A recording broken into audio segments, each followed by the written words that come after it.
Hello and welcome back in, everybody. Today I got another deck tech here for you, and I just wanted to preface this one by saying that this is a leaked card from the upcoming Wilds of Eldraine set. A whole list of cards got leaked the other day, and there was a commander in them that I thought was really interesting that I wanted to build around. So if you don't want to see unofficial spoilers or leaks, then you can wait until the 15th, I believe, until the actual spoilers start, and I'll be talking a lot about them. You know, I will be going over a lot of the cards from Wilds of Eldraine coming up soon, so if you want to stick around for that and not check out this one, that's totally fine by me. But I'm going to go over the commander here. We've got Imodane, the Pyrohammer. It's 2 red for a 4/4 human knight, legendary creature obviously, and it says whenever an instant or sorcery spell you control that targets only a single creature deals damage to that creature, Imodane deals that much damage to each opponent. So this is your quintessential burn spell commander now. I mean, I suppose you could use Sulfim. That's pretty similar to what this is going to be, but the difference between Sulfim and Imodane is you want most, if not all, of your damage to be coming from instants and sorceries, whereas Sulfim, you don't really care where it's coming from. You just want burn damage from anything, enchantments or artifacts or creatures or whatever, but you want a majority of instants and sorceries in this deck. So we're obviously going to go through some of those here, some of the best burn spells here. I've got about 30 in the deck.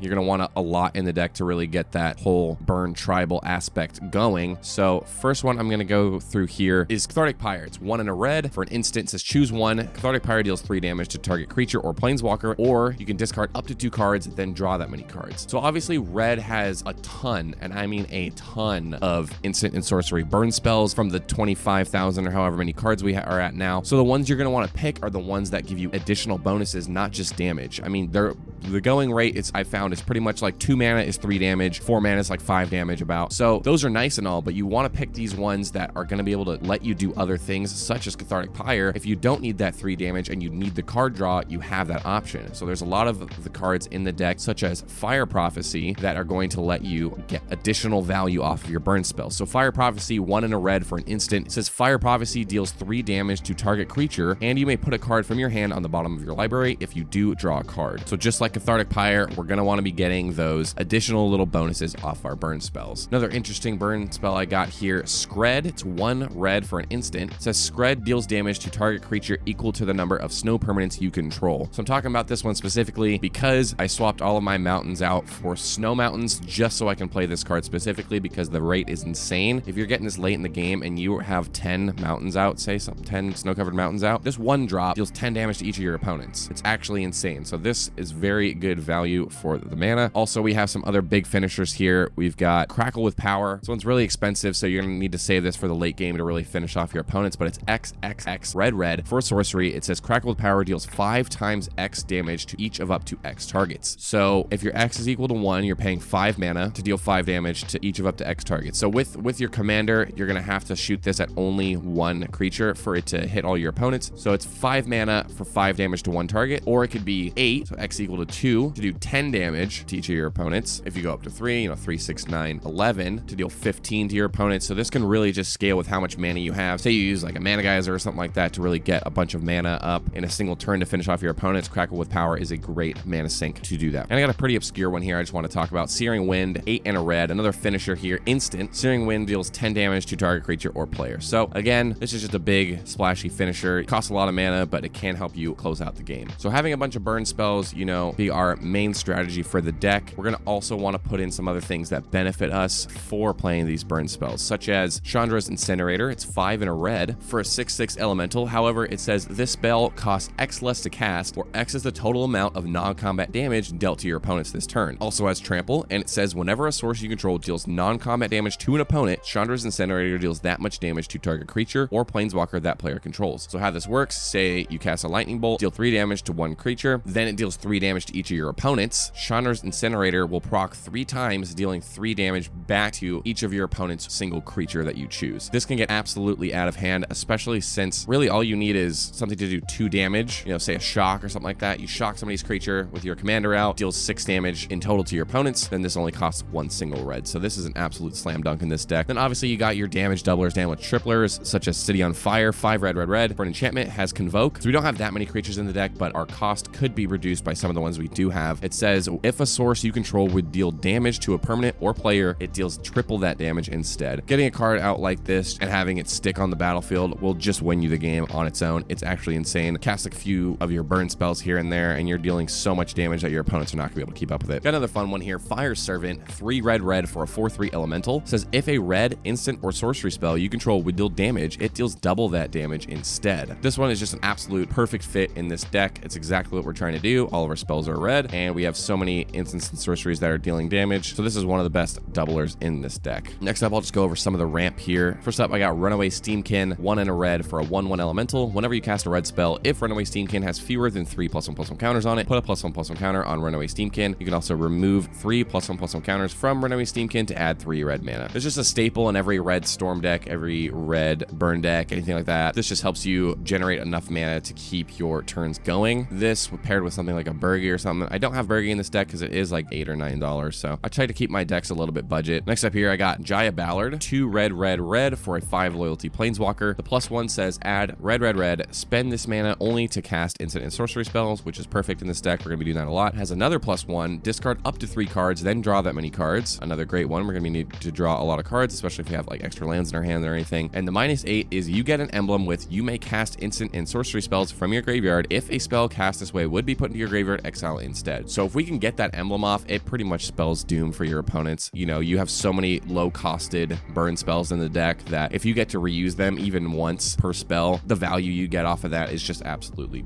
backbreaking. This Planeswalker could actually win you the game. And of course, I know a lot of Planeswalker ultimates are pretty backbreaking. You know, they're supposed to be game-winning spells or effects, should I say, but this one, especially in the deck, doesn't seem that hard to get up to. Then I got a classic here, Storm-Kiln Artist, 3 and a red, 2/2 Dwarf Shaman. Storm-Kiln Artist gets +1/+0 for each artifact you control, and it has Magecraft, so whenever you cast or copy an instant or sorcery spell, you create a treasure token. Again, just like Runaway Steamkin, this is going to be helping you pop off, gaining mana as you're casting spells. And last but not least, per usual, I'm going through the general utility of the deck, just things that don't fit into the other categories that just help the deck move along. First up here, I got Past in Flames. It's 3 and a red for a sorcery. Each instant and sorcery card in your graveyard gains flashback until end of turn. The flashback cost is equal to its mana cost, and it also has flashback itself for 4 and a red. So again, just like Jaya Ballard, Past in Flames is going to be helping you get those instant and sorceries back from your graveyard to use them again. Absolutely amazing in this deck. I got a similar one here, Backdraft Hellkite, 3 red for a 4/4 dragon with flying. It says whenever Backdraft Hellkite attacks, each instant and sorcery card in your graveyard gains flashback until end of turn. The flashback cost is equal to its mana cost. So similar to Past in Flames, could even be better because flashback does exile it after you reuse it. However, if you have the Hellkite out and you're casting new spells that go to your graveyard, you can still reuse them over and over again. So I think the repeatable one is probably a little bit better than Past in Flames, but throw both of them in the deck. They're both really good. I got an interesting one here, one that you might not think would be that beneficial in the deck. Brash Taunter, 4 and a red, a 1/1 goblin, indestructible, and it says whenever Brash Taunter is dealt damage, it deals that much damage to target opponent. You can also pay 2 and a red to tap it and have it fight another target creature. So the reason I threw this in the deck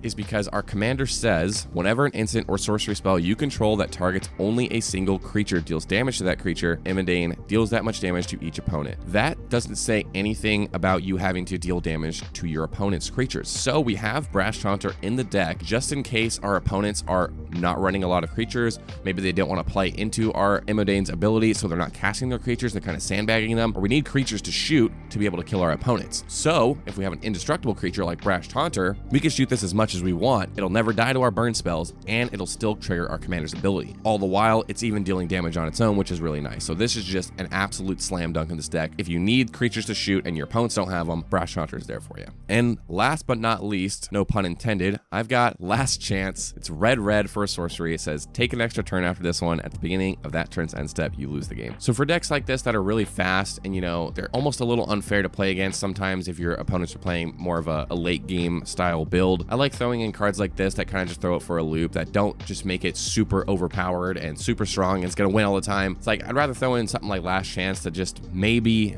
I can go off and win, but maybe I can take myself out in the process, and I'm okay with that. I think a card like this really fits this style of play. If you're gonna go with that that Chaos Burn deck. Throw in Last Chance, see what it can do for you. I think it'll make a lot of stories, so that's really what I want my decks to be doing, is creating stories, not always just winning.